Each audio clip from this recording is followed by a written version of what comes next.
sea el gran presidente de la historia argentina. Muchas gracias. Bien, Bueno. Elisa Carrió que dijo, ya no me falta nada. Envalentonada, totalmente. Sí, claro, y realmente. feliz, claro, porque de alguna manera esto que vos decías, ¿no? Dio vuelta aquello que le había sido alguna vez muy adverso, un resultado sin dudas que la dejaba casi prácticamente como una dirigente política testimonial, sin embargo, hoy es una referente importantísima de Cambiemos. Tal cual, bueno, enorme reconocimiento. Vamos a hablar del día después justamente, vamos a hacer el análisis de lo que dejaron ayer las elecciones, por eso aquí están con nosotros Sergio Doval, analista político, bienvenido Sergio, Diego Martínez Bursaco, economista y director de MB Inversiones, bienvenido, y Matías Culfas, economista y director de la consultora Idear Desarrollo, bienvenido. Bienvenidos, También. Muchas gracias. Bueno, Sergio, ¿los números eran los que esperabas? Sí, por suerte no tuve que poner una verdulería hoy ni nada por el estilo, cosa que Estuviste preocupaba. bastante cerca, lo Sí, mismo, sí, estuvimos muy cerca. La verdad, en las PASO fuimos el que más cerca estuvimos. De todas maneras, las encuestas son un elemento que describe un momento. No tiene que ser tomado como el reemplazo de un proceso eleccionario que la verdad que nos tiene que causar felicidad y no podemos esperar que un muestreo reemplace a millones de personas votando, que es un censo. Tenemos que empezar a bajar las ansiedades y llamar las cosas por lo que son y no preocuparnos si una encuesta se equivoca por 1 o 2 puntos, sí preocuparnos por el proceso. Así que la verdad es que en la provincia de Buenos Aires estaba bastante claro el escenario correspondiendo a lo que Cristina iba a llegar porque era su techo, no había más posibilidades de eso. Más allá de la situación que se vivió con Santiago Maldonado y Santiago todo lo que pasó en la Maldonado última semana. lo veníamos investigando, la verdad es que no afectó en ese tema porque en el momento que Cristina agarra esa foto y la pone delante de ella, lo metió adentro de la grieta. A partir de ese momento, lo que termina pasando es todos los que podían tener algún sentimiento de empatía con lo que pasaba en Maldonado y tenían un gran rechazo a la presidenta, se pasaron del otro lado y dijeron apoyo al gobierno, no me importa que digan. Entonces, lo que sí afectó, que no se mencionó y que Cambiemos lo están ocultando bastante bien, es que en Capital le costó 4 puntos eso. Nosotros la teníamos a Carrió en 54.5 y desde que empezó el raíz de Lilita diciendo las cosas que dijo, bajó 4,5 puntos hasta remontar el último día ese pequeño punto que fue por la aparición o la confirmación de que era Santiago y que no había sufrido lesiones. Pero la verdad es que a nivel nacional no hubo una gran incidencia del tema porque la elección estaba polarizada y cada uno miraba ese tema como yo voy a armar mi propio relato y en defensa de lo que sus espacios decían, opinaba eso y no había una conversación en torno al tema, había posturas irreductibles, ¿no? Bien, y a los economistas de la mesa les pregunto, bueno, ¿qué economía se viene, no? Porque sin dudas el gobierno hizo una carta de presentación, el tema del gradualismo, algo que efectivamente sostuvo, más allá de que hubo efectivamente aumentos importantes, por ejemplo, en servicios públicos y demás, pero la realidad es que esto fue un eje de la política económica del gobierno. Hay que pensar que a partir de estos resultados esto va a continuar, o hay que esperar un gobierno que en materia económica sea un poco más fuerte, ¿no? En este sentido. Deje el gradualismo un tanto. Mira, yo creo que la historia reciente lo que nos muestra en general es que los gobiernos que les va bien, que tienen éxito político, como indiscutiblemente tuvo una elección excelente ayer, Cambiemos, no hay nada para discutir al respecto. En general los gobiernos que les va bien no cambian la receta. Es decir, por lo menos uno ve la historia, ve la convertibilidad, periodos exitosos del kirchnerismo. En general la receta se mantiene, más bien tendría a profundizarse. Con lo cual, si bien es cierto que se habla mucho de la necesidad de cambios, de que después de las elecciones se vienen profundas reformas, yo tiendo a pensar, creo que es más probable que el gobierno siga por este camino, es decir, introduciendo reformas, pero sin grandes reacomodamientos y megaajustes. Ese creo que es el primer elemento a considerar. ¿Seguís viendo un gobierno gradualista? Sí, creo que ese es el escenario que al gobierno le ha ido bien. Por supuesto que avanzará seguramente un poco más, pero no me imagino. Claro, porque se hablaba mucho también desde el discurso del miedo a, bueno, si se le da más poder, más apoyo al gobierno, a partir después del 22 de octubre se vienen las grandes reformas. Yo particularmente creo que el gobierno pudo hacerse de mucho poder político a partir de este momento. Obviamente que las minorías en las cámaras, tanto de diputados como de senadores, no se alteran en cuanto a ninguna fuerza va a tener la mayoría, pero sí el gobierno tiene otro poder político para empezar a encarar ciertas reformas. Nuestro punto de vista es que hoy el gobierno tiene como la pelota en su poder, ¿sí? Si lo hacemos un paralelismo del fútbol, por ejemplo. En los primeros 2 años estuvo jugando quizás con un jugador menos, aguantando el resultado y llegando a los penales. Tuvimos los penales que fueron las elecciones de ayer y pasó de fase, ¿sí? Y ahora viene algo más importante. El mercado, por ejemplo, lo vemos hoy, como ustedes decían hace un ratito, la bolsa en récords históricos, tanto en términos en pesos como en dólares, los bonos subiendo, baja el riesgo país. El mercado le dio su voto de confianza, pero ahora el gobierno tiene, digamos, que consolidar esa confianza con reformas. Si esas reformas no llegan, quizás, digamos, el optimismo que estamos viendo hoy se erosione en el mediano plazo. Sobre todo también considerando la situación de quizás inequidad que está en nuestro país en términos de, por ejemplo, Brasil, donde el poder político está muy deteriorado, pero eso le permitió sí llevar adelante algunas reformas que sirven para posicionar en términos de competitividad a Brasil mucho mejor que la Argentina. Ahora, perdón, ¿no? Ya, si querés después hablaremos del tema Brasil, sin dudas, pero quería preguntarles porque no es la primera vez que se hablan de datos macroeconómicos que sin duda son favorables para la Argentina, con un riesgo país que baja efectivamente, se habla del nivel más bajo en 10 años, con un mercado financiero que acompaña, con bonos que suben y demás. Digo, son datos que me da la sensación de escuchar muchas veces en largos periodos en la Argentina. Sin embargo, esto después no se traduce en mejoras para la vida diaria de los argentinos. ¿O me equivoco? Creo que hay un cambio fundamental, ¿no? Este gobierno tiene como principal política impulsar un mercado de capitales amplio, plural y desarrollado, ¿sí? Cuando vemos a lo largo de la historia, ningún país del mundo pudo ser o alcanzar el estatus de desarrollado sin tener un mercado de capitales sólido y desarrollado.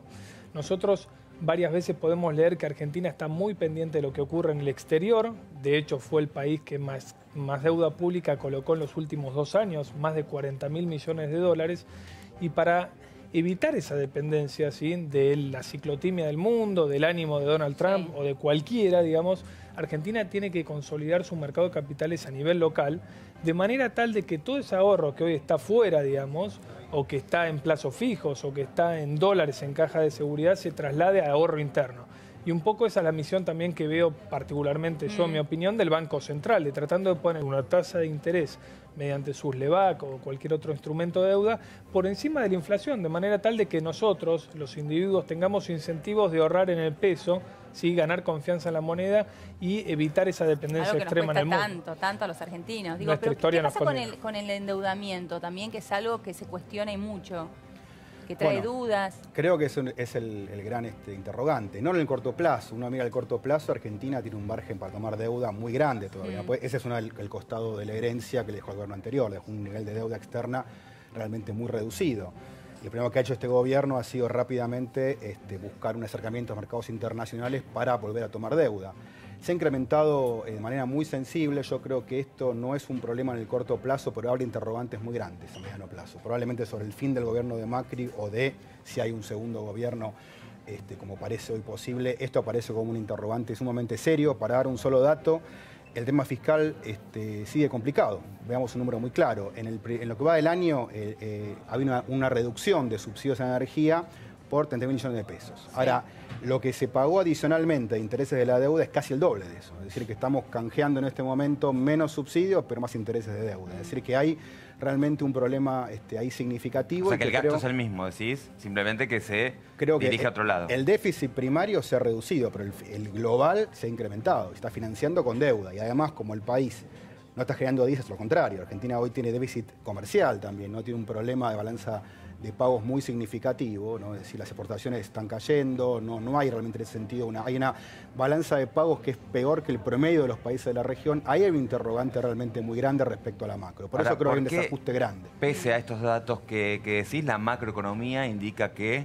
estamos bien, digamos. Yo pongo mis dudas respecto a eso, que estamos bien, ¿no? Por un lado, digo, el crecimiento existe y es loable que esto ocurra, pero es más un rebote que otra cosa. Uno mira los indicadores, casi todos los sectores que están creciendo son sectores que habían caído fuertemente en el año 2016, hay una recuperación. ¿Decís que tiene más que ver con de dónde veníamos? Sí, sin duda. Incluso se habla de la inversión como gran motor del crecimiento. La inversión hoy tiene un nivel parecido a la de 2013 y es más baja que la de 2011. O sea, es decir, lo que estamos viendo en realidad es que hay una recuperación con más signos de interrogación que otra cosa. Lo que hay realmente, este gobierno lo que tiene es un viento de cola en lo político. Sin duda, hay una moda amarilla, el gobierno ha hecho un muy buen trabajo en lo político y le ha ido bien. Ahora, creo que la economía es muy distinto a lo que está mirando. No creo que estemos en una economía que esté creciendo sanamente, como se dice, ni mucho menos, como se está planteando, que estamos iniciando un gran ciclo de crecimiento a largo plazo. Sergio, te veía sentir recién. No. Ah. A veces escucho a los economistas y me preocupo aún más de lo que a veces me preocupo. Pero tengo una pequeña disidencia. Yo no creo que este gobierno haya hecho bien las cosas en lo político. Yo creo que tiene una máquina electoralista, que es una cosa distinta. Creo que en lo político todavía le falta y este es el momento para demostrar. Porque voy a hacer un pequeño, lo decías vos, respecto a el momento que viene. Creo que el momento que viene va a ser mucho más difícil en términos de lo que la ciudadanía le va a reclamar. Le firmaron ayer el cheque diciéndole, bueno, vos reclamabas que el pasado era la pesada herencia, no había que volver, perfecto. Demos vuelta a la página, vamos para adelante. ¿Qué es lo que hay para adelante? No tenemos la menor idea y hay muchísimos interrogantes. Y la verdad que también dependemos del humor internacional, porque si la Reserva Federal empieza a subir las tasas y empiezan a cumplimentarse quizás algunas cosas, empieza a complicarse nuestra posición en el mundo. Yo acá no sé del tema, obviamente, solo toco de oído, pero me preocupan esas cosas porque en el marco real, políticamente, hay serios problemas que hay que resolver. No tenemos una oposición. No tener una oposición es terrible. Ya hoy venimos de 3 gobiernos sin oposición. Hay ciertos mensajes que el gobierno da que también me preocupan. Cuando ganó las PASO, Macri dijo este es el próximo modelo por 20 o 30 años. Me preocupan estas cosas personalistas cuando el gobierno asumió diciendo que iba a convocar al diálogo, que iba a ser una fuerza que escucha a todos.